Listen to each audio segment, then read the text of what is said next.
होना बहुत जरूरी। मैं दो एग्जांपल्स देके आपको ये बात समझाने की कोशिश कर रहा हूं।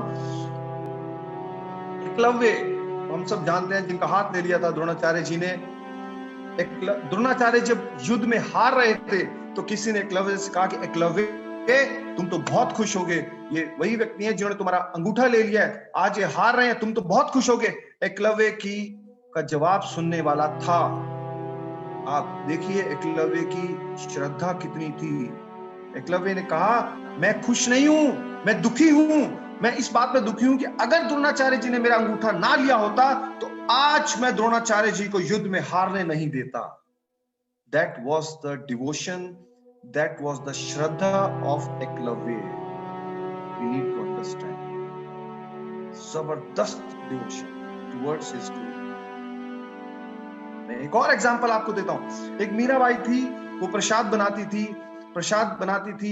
और जब वो प्रसाद बनाती थी बड़ी श्रद्धा, बड़ी डिवोशन से, भक्ति भाव से, भजन गाते गाते बनाती थी।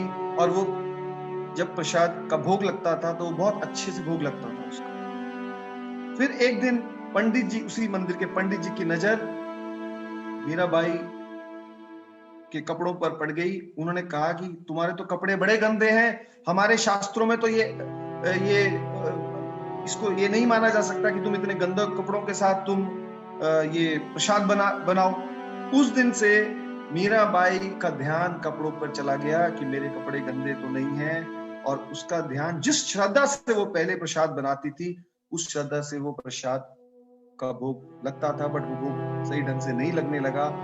तो उसके पीछे भी यही रीजन हो गया कि उसका जो श्रद्धा थी, डिवोशन था, वो डाइवर्ट हो गया और वो भोग सही ढंग से नहीं लगा। ये बहुत मैटर करता है, हम जिस भी काम को कर रहे हैं उस काम को हम कितनी डिवोशन के साथ कर रहे हैं। That is again known as भक्ति।